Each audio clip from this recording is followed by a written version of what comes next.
Thank you very much. We'll now go to questioning of the witnesses. And Mr. McCullough, I want to drill down on what you were saying about this gaping hole, because, we in the West, obviously, have always looked at this issue, Washington, Oregon, and California, just because we are, as people have said, always an isolated West Coast market. So we've tracked these issues for a long time. And during the Enron crisis, a lot of people blamed it for a long time on environmental issues. They kept saying it's all about environmental issues, when in reality it didn't turn out to be about environmental issues. It turned out to be about a lack of transparency and energy traders who took advantage of schemes to manipulate supply.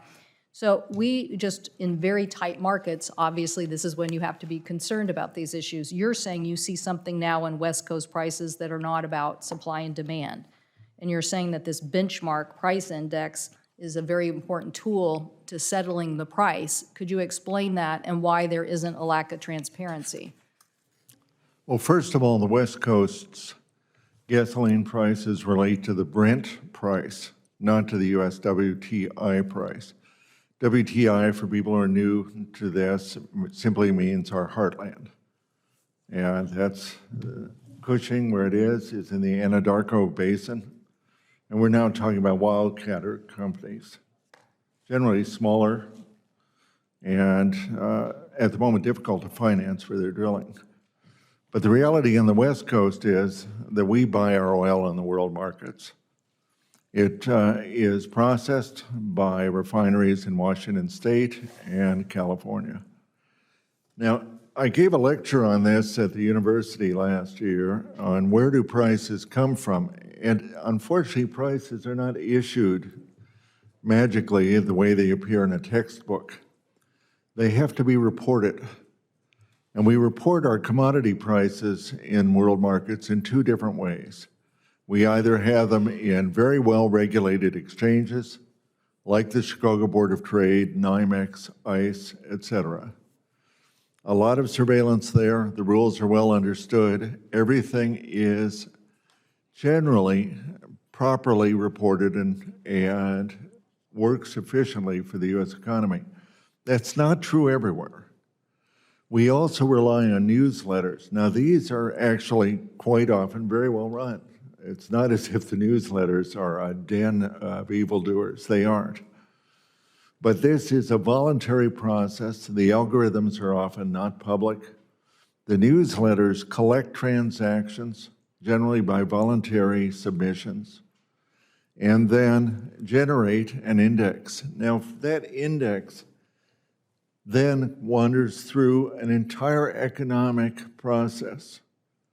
So the refiner price to the middlemen, the racks, depends on the index. Quite often the price to the gas station, especially it belongs to a major producer, depends on that index. It's literally written into the contract.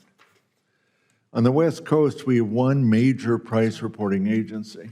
They're called the Oil Price Information Service. Been there for many years, very effective, very interesting, central to the operation of the industry. In 2012, Ms. Cantwell, certainly Ron Wyden, Ms. Feinstein, looked into that. We wrote reports at that period. I appeared in hearings during that period. And we identified that there were sudden shifts in that didn't seem to match fundamentals at all. October 1st, 2012, we had a 50-cent increase in that index. No one ever could understand why that index changed. We had similar results in 2015, and then we had some last month. Now, in a perfect world, the FTC would subscribe to that newsletter. My information is they don't. In a perfect world, the FTC would have experts that would understand the algorithm that Opus uses to go from transactions to prices. And bear in mind, this isn't an economics textbook. This is the real world where that algorithm drives real dollars from real consumers' pockets to traders' profits. And that is a serious issue we discovered with Enron and their counterparties in 2003 with the FERC final report. Your time is about up, but so you see anomalies, you think there's, in the information you're looking at in those indexes now, you see anomalies that you don't think are supply and demand? Absolutely. There's a wide differential at the moment. Thank you.